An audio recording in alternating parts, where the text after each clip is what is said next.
오늘 읽으신 본문 느헤미야 8장 2절에서 18절 말씀을 중심으로 해서 진정한 기쁨이라고 하는 제목으로 함께 은혜를 나누고자 합니다. 세상에는 참 다양한 종류의 기쁨이 존재하는데요. 또 이 또한 문화, 또 개인의 경험, 또 상황, 가치관에 따라서 많이 다르게 나타납니다. 그래서 세상에서 흔히 경험할 수 있는 기쁨의 종류를 조사를 해봤더니요.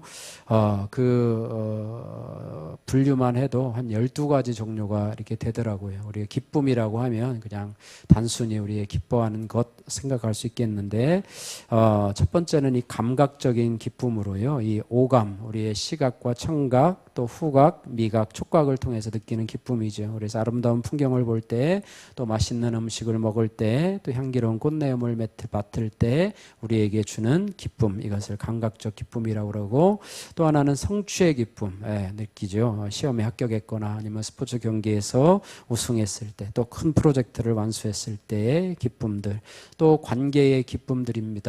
연말연시가 되면 또 사람들 간에 이렇게 모여서 어떤 대화를 나누거나 또 가족과는 화목하는 시간을 갖거나 사랑하는 사람과 함께 있을 때 느끼는 관계로 인한 그런 기쁨들이 있고요.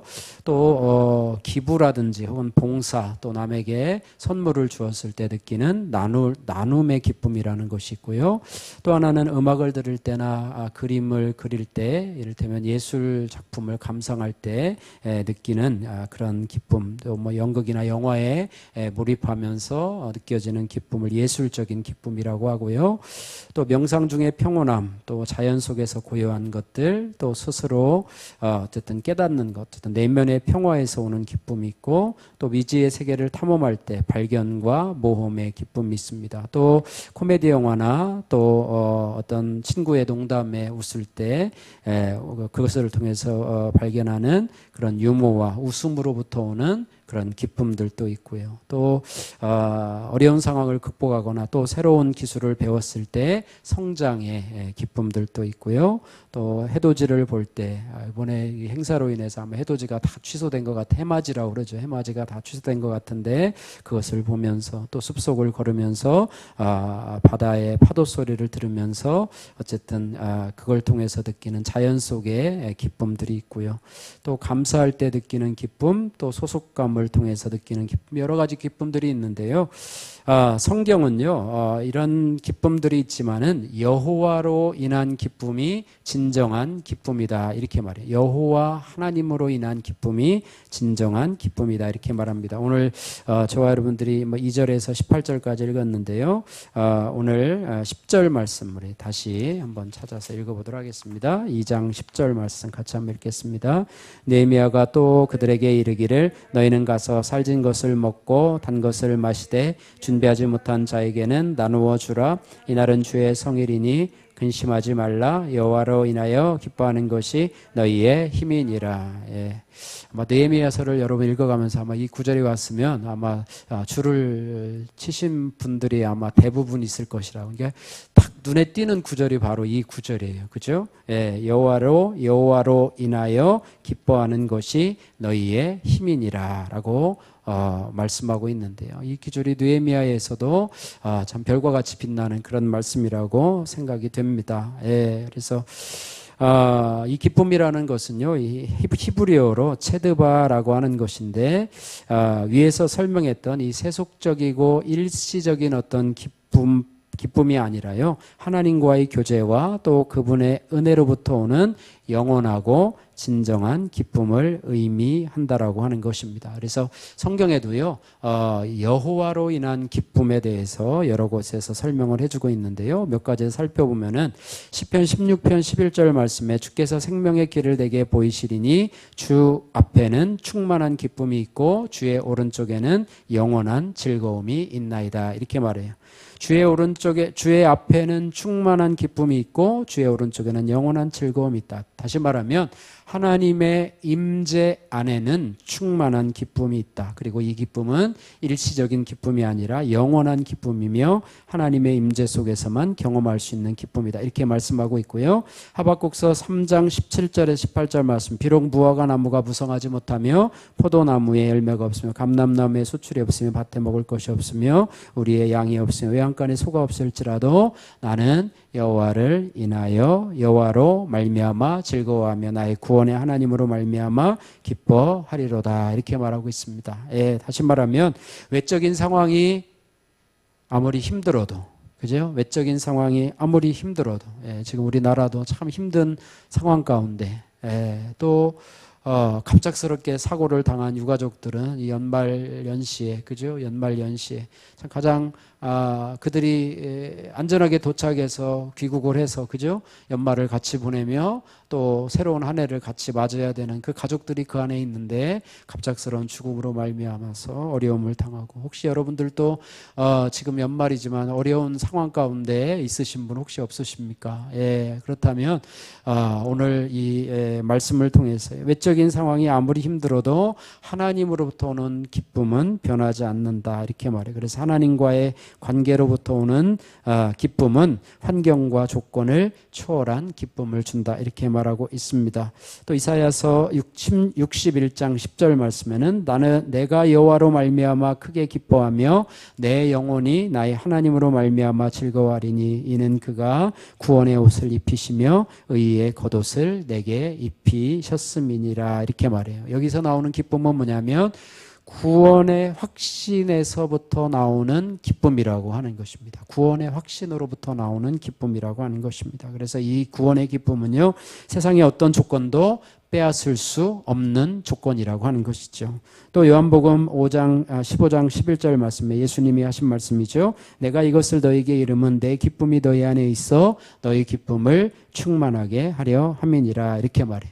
예수님은 그 기쁨을 제자들에게 나눠주고자 했죠. 그런데 이 기쁨은 단순한 인간적인 기쁨이 아니라 예수 그리스도를 통해서 주어지는 완전한 기쁨, 세상의 기쁨이 아니라 예수님으로부터 주어지는 기쁨이라고 하는 것입니다. 오늘 본문에요, 이스라엘 백성들은요, 오랜 포로 생활 후에 성전을 재건하고자 노력을 했고, 그 가운데서 성전 재건을 마치고 이제는 하나님의 율법을 다시 듣게 되죠. 그러면서 하나님의 말씀을 들은 백성들은 자신의 죄를 깨닫고 울기 시작합니다. 그러나 느헤미야와 에스라는 백성들에게 이렇게 말합니다. 너희는 슬퍼하지 말며 울지 말라. 여호와로 인한 기쁨이 너희의 힘이니라. 이렇게 말하고 있습니다. 울거나 슬퍼하지 말라. 여호와로 인한 기쁨이 너희의 힘이니라. 이 말씀은 죄를 깨닫는 슬픔을 넘어서 하나님과의 관계 회복에서 오는 진정한 기쁨을 누리라는 그런 내용이죠. 그러므로 진정한 기쁨은 세상적인 조건이나 상황에 있지 않고 하나님과의 바른 관계에 있음을 우리에게 보여주고 있습니다. 그래서 이제 2024년도를 지금 이제 8시 55분인데요. 저희가 12시 전까지 있지는 않겠지만 한 8시 반 정도까지는 있겠지만은 9시 반 정도까지는 있겠지만은, 어쨌든, 이 시점에서 우리가 참 진정한 기쁨을 누리려면 어떻게 해야 되는가. 올해뿐 아니라 여러분의 남은 생애에도 여러분 이 말씀을 잘 간직하시고, 일시적인 기쁨이 아니라 영원한 기쁨, 진정한 기쁨, 참 기쁨을 누리는 저와 여러분들 되시기를 주님의 이름으로 축복합니다. 진정한 기쁨을 누리려면요, 첫 번째로는 말씀에 귀를 기울여야 합니다. 한번 따라해 보세요. 말씀에 귀를 기울여야 합니다. 또 뻔히 아는 얘기네, 이렇게 할 수도 있지만, 오늘 이것은 제가 한 얘기가 아니고요, 본문에서 나오는 그런 말씀입니다. 백성의 요청으로요, 에스라가 율법책을 가지고 서자 알아들을 만한 모든 사람들이 그 말씀을 듣고자 모이게 됩니다. 오늘 2절 3절 말씀 같이 한번 읽어보겠습니다. 2절 3절. 일곱째 달 초하루에 제사장 에스라가 율법책을 가지고 회중 앞 곧 남자나 여자나 알아들을 만한 모든 사람 앞에 이르러 수문 앞 광장에서 새벽부터 정오까지 남자나 여자나 알아들을 만한 사람 앞에서 읽음에 뭇 백성이 그 율법책에 귀를 기울였는데, 예, 들었는데가 아니라 뭐라고요? 귀를 기울였는데, 예, 우리 hear라는 단어와 listen이라고 하는 단어 좀 다르죠. 영어에서도 그렇습니다. 2절과 3절에 보면은요, 이 알아들을 만한 사람, 알아들을 만한 모든 사람이라고 하는 표현이요, 2절에도 한번 나오고 3절에도 나오게 되는데요, 회중 가운데서 말씀이 들리는 사람이 많이 생긴 것이죠. 알아들을 만한 사람. 예, 말씀을 듣는다고 다 알아듣는 건 아니죠. 어떤 사람들은 무슨 말인지 도대체 알지도 못하고, 성경을 읽어도 도대체 무슨 말인지 알지도 못하는 사람들이 세상에는 또 교회 안에서도 많이 있습니다. 내가 말씀을 알아들었어 라고 하는 말은 뭐냐면, 내가 말씀을 지식적으로 알고 이해했다고 하는 의미를 뛰어넘어서 그 말씀을 통해서 내 모습을 알았어, 내 주제를 파악했어, 내 실상을 파악했어 라고 하는 의미라고 하는 것입니다. 예, 그래서 내 주제를 모르고 현실을 파악하지 못하니까 말씀을 통해서 어떤 것도 기쁨이 안 되고, 그로 인해서 얻는 힘이 없는 것이죠. 지식을 아무리 쌓아놓아 봐도 그 말씀을 통해서 내 주제와 내 실상을 파악하지 못하면 그것은 말씀을 알지 못한 것이고, 또 말씀을 통해서 힘을 얻지 못한다고 하는 것입니다. 그러므로 성도의 진정한 기쁨은요, 하나님의 말씀이 들려서 그 말씀을 통해서 나 자신을 알고 나의 실상, 나의 죄와 허물이 보이는 것입니다. 이것이 성도가 가장 누릴 큰 축복이고 하나님의 은혜이며 말씀의 능력이라고 하는 것입니다. 예. 큐티인 간증입니다. 저는 모태신앙으로 주일학교부터 교회를 잘 다니고 착하고 공부 잘하고 모범생이라는 칭찬을 받았지만, 군대를 제대하고 제 간증이네요. 제가 모태신앙으로 주일학교부터 교회를 잘 다니고 착하고 공부 잘하고 모범생이라는 칭찬을 받았지만, 군대를 제대하고 복학을 앞두고 내 앞에 놓인 막막한 진로 문제 앞에서 말씀이 들리니 그 말씀을 통해서 제 모습이 보이고, 제 모습이 보이니 갇힌 것 같던 환경, 또 짙은 안개가 낀 것과 같이 한 치 앞도 보이지 않던 현실 앞에서 말씀 때문에 기뻐할 수 있었습니다. 말씀이 없어 나 자신을 모를 때에는요, 장래 문제로 답답해했고, 또 함께 입학한 친구들도 다 취업 준비를 하는데 나는 무엇을 해서 앞으로 무엇을 먹고 살아가나라는 생각에 사로잡혀서 하루하루가 우울하고 공허했습니다. 그런데 말씀이 들리니 나의 미래는 하나님 앞에 달려있고 하나님께 맡기고 나가는 것이 최선의 방법임을 깨닫게 되었고, 그로 인해서 세상 염려는 뒤로하고 기쁨으로 신앙생활을 할 수 있게 되었습니다. 심지어는 그 친구들에게 복음을 전하기까지도 했습니다. 예, 이것이 제 모습인데요. 말씀이 들리니까 나의 실상이 보이고 나의 염려와 근심이 물러가고 이제는 기쁨으로 신앙생활을 할 수 있게 된 나의 모습을 보게 되었습니다.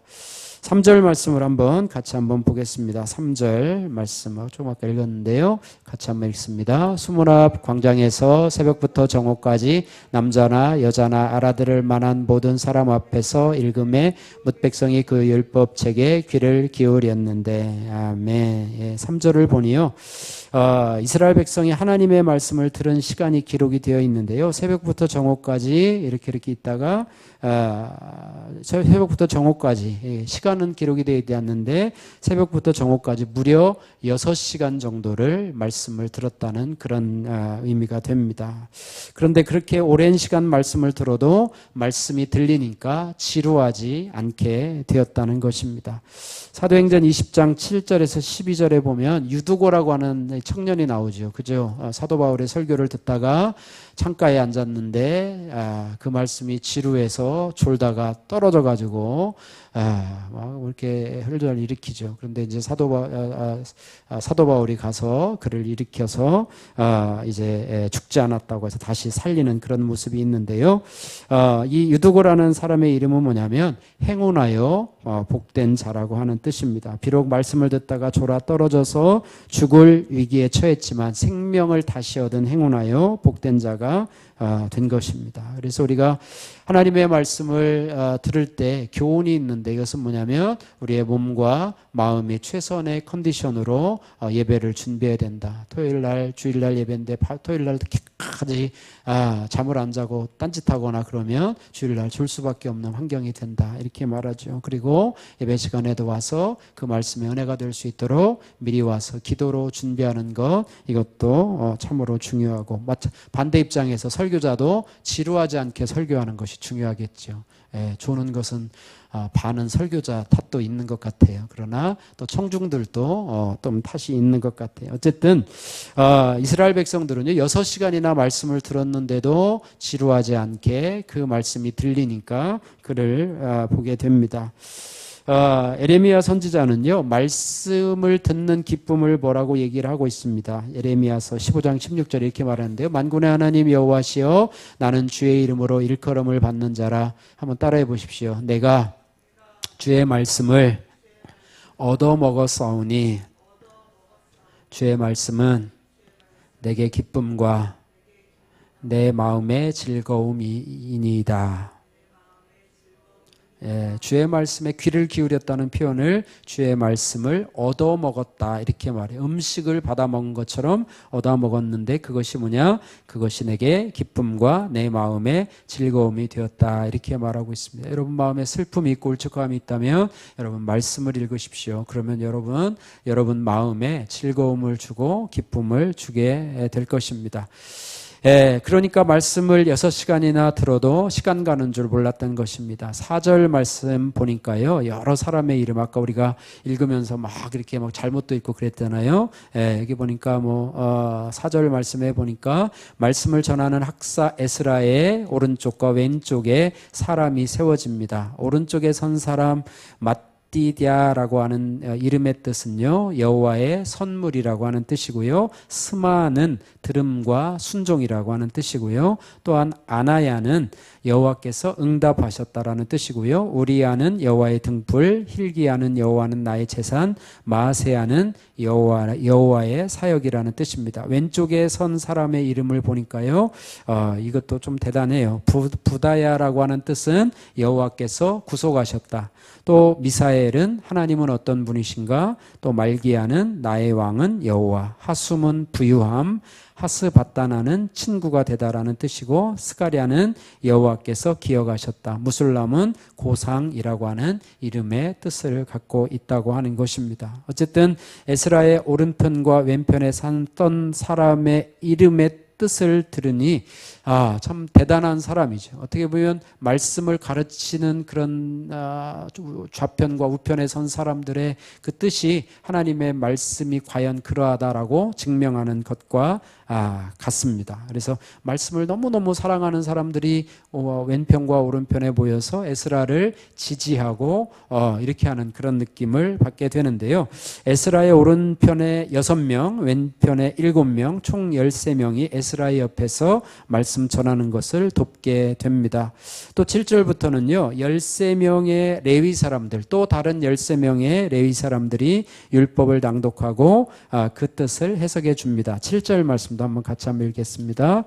예수아와 바니와 세레비아와 야민과 아굽과 사부대와 호디아와 마세야와 그리다와 아사랴와 요사밧과 하난과 블라야와 레위 사람들은 백성이 제자리에 서 있는 동안 그들에게 율법을 깨닫게 하였는데, 학사 에스라 혼자서 말씀을 전한 것으로 알고 있는데요, 그게 아니고요 공동체가 함께 말씀을 읽고 그 뜻을 해석해주는, 특별히 레위 지파 사람들이 이 일을 감당했다고 하는 것입니다. 그래서 하나님의 말씀은 공동체가 함께 읽어 나가야 한다고 하는 것입니다.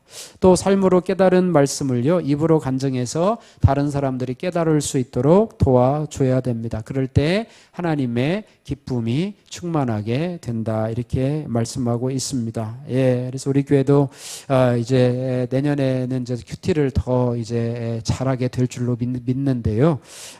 우리도 소그룹을 하고 그러다 보면 우리 주일 예배 시간에도 간증자를 세울 수 있으리라고 생각이 됩니다. 예, 여러분들 큐티하다 보면 간증이 있잖아요. 그날 내가 이 말씀을 가지고 묵상을 했는데 이런 일을 통해서 내가 이렇게 적용을 했고 하나님이 이렇게 역사하셔서 이렇게 됐다라고 하는 그런 어떤 말씀에 대한 간증들이 있게 되는데, 그런 간증을 통해서 오늘 레위 지파들이 성도들에게 이스라엘 백성들에게 그 뜻을 깨닫게 하는 것처럼, 또 그 말씀을 깨닫게 하는데 에스라만 하는 것이 아니라 서로 협력하는 것처럼, 공동체적으로 협력을 하는 것처럼 하나님의 은혜가 흘러가는 통로가 될 수 있다라고 하는 것입니다. 그래서 우리 모두가 그런 간증의 주인공이 되어서 은혜의 강물이 나에게서만 머무는 것이 아니라 우리 성도들에게도 흘러넘치는 그런 은혜가 있기를 주님의 이름으로 축복합니다. 적용 질문입니다. 여러분, 말씀이 들려서 나의 실상이 보이시나요? 예, 또 내 수치와 죄를 간증해서 다른 사람들이 말씀을 깨닫도록 돕고 있습니까? 예, 나는 어떤 일을 할 때 가장 기쁜가요? 예, 여러분 적용해 보시기 바라고요. 두 번째로, 여호와로 인한 진정한 기쁨을 누리려면 한번 따라해 보세요. 회개의 눈물이 회복되어야 합니다. 네, 9절 말씀을 보십시오. 9절 말씀 같이 한번 읽겠습니다. 백성이 율법의 말씀을 듣고 다 우는지라. 제사장 겸 학사 에스라와 백성을 가르치는 레위 사람들이 모든 백성에게 이르기를, 오는 너희 여호와의 성일이니 슬퍼하지 말며 울지 말라 하고. 예, 백성이 율법의 말씀을 듣고 어떻게 한다고요? 다 우는지라, 이렇게 말하고 있습니다. 말씀을 들은 이스라엘 백성이 가장 먼저 보인 반응이 무엇이냐? 우는 것이었습니다. 예, 우는 것이었어요. 예전에는 정말 교회 다닐 때 새벽 기도할 때나 또 이렇게 집회 모임을 가면 참 우는 분들이 참 많았는데, 요즘은 눈물이 많이 사라진 것 같아요. 저부터도 눈물이 많이 사라진 것 같고, 또 참 여러 가지 참사를 들어도 참 눈물이 없는 이 세상을 살아가고 있는 것 같아요. 뉴스를 봐도 전쟁에서 뭐 미사일이 날아가고 막 대포가 날아가고 사람들이 죽는 현장 속에서도 그것이 마치 그냥 영화 보는 것처럼 이렇게 하면서 우리가 점점 메말라가고 있지 않은가 생각이 되는데, 하나님의 진정한 기쁨을 누리려면 말씀을 듣고 우는 것에서 출발해야 된다고 하는 것입니다. 할렐루야. 여러분, 말씀을 듣다 울 수 있도록 여러분 기도 제목으로 삼으시면 어떻겠습니까? 그죠? 말씀을 듣다가 내 실상이 깨달아져서 울 수 있다면 그것이 진정한 하나님의 기쁨을 누리는 그런 비결이라고 하는 것입니다. 말씀이 듣는 자에게 바르게 들리면 정죄감 때문에 우는 것이 아니라 자기 죄 때문에 애통하여 우는 것이지요. 예, 그래서 하나님 앞에서 말씀으로 인한 회개는요, 인생 최고의 감정이요, 복받은 감정이라고 하는 것입니다. 팔복 중에서 예수님은 애통하는 자는 복이 있나니 그들이 위로를 받을 것이요 그랬습니다. 그래서 애통하다라고 하는 헬라어의 뜻은 뭐냐면 깊은 슬픔과 비탄 속에서 마음 아파하는 상태를 말하는데요. 성경에서 말하는 애통함은 단순한 감정적인 슬픔을 넘어서 죄에 대한 진정한 회개와 하나님 앞에서의 겸손한 마음을 포함합니다. 어쨌든 자신과 세상의 죄악된 상태를 바라보며 하나님의 뜻이 이루어지지 않음에 가슴 아파하는 마음이 바로 애통함이라, 이렇게 말해요. 그런데 하나님은 이런 자를 복이 있다, 이렇게 말씀하고 있습니다. 왜냐하면 죄를 애통하는 자에게 하나님이 가까이 하시고 하나님의 위로가 넘치기 때문이라고 하는 것이죠. 시편 34편 18절 말씀에 주께서 마음이 상한 자를 가까이 하시고 충심으로 통회하는 자를 구원하시는도다. 또 천국에서도 뭐라고 그랬냐면 하나님은 애통하는 자의 눈물을 닦아주시고 새하늘과 새 땅에서 완전한 위로를 약속하시는데요. 계시록 21장 4절에 하나님이 저희 눈에서 모든 눈물을 씻어주시니, 이렇게 말하고 있습니다. 하나님의 위로. 그래서 회개의 눈물은요, 기쁨의 반대말이 아니라 기쁨의 극치가 된다고 하는 것입니다. 회개를 통해서 큰 기쁨으로 나갈 수 있는 통로가 바로 그것이라고 하는 것입니다. 예, 그래서 오늘 10절 말씀에요, 이렇게 기록이 되어 있습니다. 살진 것을 먹고, 10절 말씀 보니까요, 살진 것을 먹고 단 것을 마시되 준비하지 못한 자에게는 나눠주라. 이날은 주의 성인이 근심하지 말라. 여호와로 인하여 기뻐하는 것이니, 이렇게 말하면서 여호와를 인하여 기뻐하라, 이렇게 말씀하고 있습니다. 인생의 참된 상급이신 하나님을 기뻐하는 것이 우리의 힘이다. 또 성도는 이 힘으로 말미암아 고난의 환경을 인내하고 죄를 이기는 삶을 살게 된다. 이렇게 말씀하고 있습니다. 그래서 이 말씀을 듣고 백성들이 어떻게 하냐면 오늘 12절에 이렇게 합니다. 모든 백성이 곧 가서 먹고 마시며 나누어 주고 크게 즐거워하니 이는 그들이 그 읽어준 말을 밝히 알미라. 이렇게 말하고 있습니다. 예. 12절 한번 같이 한번 읽어보겠습니다. 모든 백성이 곧 가서 먹고 마시며 나누어 주고 크게 즐거워하니 이는 그들이 그 읽어 들려준 말을 밝히 알미라. 아멘. 학사에스레가 들려준 하나님의 말씀을 밝히 알게 되니까 이제는 눈물이 변해서 뭐가 됐어요? 즐거움이 되고, 즐거움은 식탁의 회복으로 이제 이어지게 된다. 이렇게 말해요. 그래서 여기서 백성들이 서로 먹고 마시고 나눈다라고 하는 것은 서로 한 몸이 되었다는 것을 의미하고 있습니다. 예, 이것이 바로 교회라고 하는 것이죠. 한 말씀을 같이 먹고 또 나눔을 쉐어링을 가지고 또 함께 음식을 나누는 이런 것들, 이 모범적인 역할을 했던 것이 바로 초대교회인데요. 우리 교회가 이런 초대교회와 같은 그런 모습으로 변화되기를 주님의 이름으로 축복합니다. 그래서 성도의 교제가 일어나 믿는 자들이 서로 교제하고 함께 식사하고 기도하며 시간을 보내고 또 가정집에서 모여서 복음을 전하고 또 성령의 역사가 일어나고 또 사랑과 섬김으로써 이런 모습이 초대교회에 일어나게 됐는데, 초대교회의 역사가 바로 학사 에스라의 말씀 회복운동이 일어난 이스라엘 백성들에게 나타났다고 하는 것입니다. 이것이 바로 참된 교회, 회복된 교회의 모습이라고 하는 것입니다. 여러분은 어떻습니까? 언제 여러분, 어떤 때 여러분 눈물을 흘리십니까? 드라마 보다가 너무 감동돼서 눈물을 흘리시나요? 예. 여러분이 흘리는 눈물은 회개의 눈물입니까? 아니면 후회의 눈물입니까? 예. 그런 것들을 한번 생각해 보시고요. 예, 회개의 기쁨은요, 또 한 가지는 이제는 절기를 지키는 것으로 이어지게 됩니다. 오늘 14절에서 17절 말씀인데요. 초막절을 함께 지키는 모습으로 이어지게 된다고 하는 것입니다. 예, 초막절을 지키는 것입니다. 그래서 14절에서 17절인데요. 좀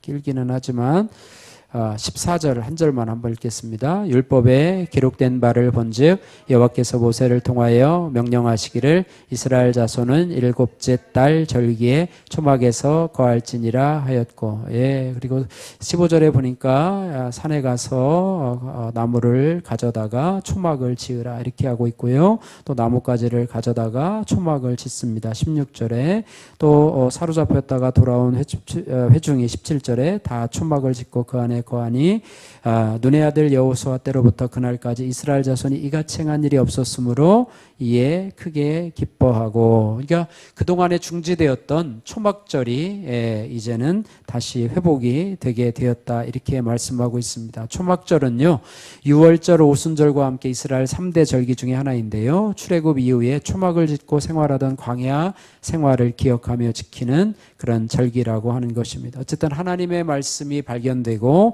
초막을 짓고 절기를 지키게 되고 기쁨과 감사의 예배를 드리게 된다라고 하는 것입니다. 그래서 이것은 무슨 의미냐면 예배가 회복되는 것을 의미하고 있습니다. 여러분, 결국에는 예배가 회복되어야 된다고 하는 거예요. 예, 그래서 말씀이 귀에 들리고 또 진정한 회개의 역사가 일어나고 또 그를 통해서 기쁨이 회복되고 예배가 회복될 때 우리의 신앙은 진정한 기쁨의 단계로 나갈 수 있다 이렇게 말씀하고 있습니다. 말씀을 정리합니다. 올해 한 해를 보내면서 여러분 어떠한 것에 기뻐했고 또 어떤 것에 슬퍼했고 어떤 것에 힘들어했습니까? 올해 한 해를 이제 뒤로 돌려보내면서 내년에도 여러 가지 기쁜 일로 또 좋지 않은 일로 또 슬퍼하는 일로 기쁨과 슬픔이 교차될 텐데, 우리는 환경에 좌우되는 것이 아니라 진정한 기쁨은 하나님께로부터 온다는 것을 알고 하나님의 말씀에 여러분 귀를 기울여서 여러분의 실상을 깨닫게 되는 그런 은혜가 있기를 원합니다. 또 한 가지는 회개의 눈물로 인해서 우리에게 참 기쁨이 일어나기를 소원하고 이로 인해서 예배가 회복되는 그런 은혜가 있기를 주님의 이름으로 축복합니다.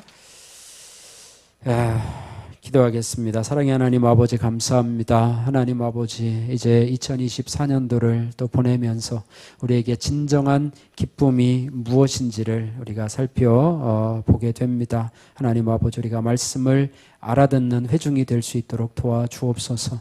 하나님 아버지 말씀을 알아들음으로 인해서 내 속에 끊임없는 욕심과 어리석음을 내려놓기를 원하고 나의 주제와 나의 형편을 깨달아 알 수 있는 그런 은혜가 있게 하여 주옵소서. 하나님 말씀을 통해서 하나님 날마다 회개와 감사의 눈물을 흘림으로 우리의 힘이 되신 하나님을 찬양하기를 원하고 나를 아시고 붙잡아 주시는 하나님만이 나의 힘이고 기쁨인 것을 고백하게 하시며 또 기쁨으로 주님을 예배할 수 있도록 은혜 베풀어 주옵소서. 남은 우리 인생의 마지막 날까지 하나님 아버지 하나님 말씀을 통해서 참 기쁨, 진정한 기쁨을 누리며 또 기쁨을 전할 수 있는 자로 살아갈 수 있도록 은혜 베풀어 주옵소서. 예수님 거룩하신 이름으로 기도드립니다. 아멘.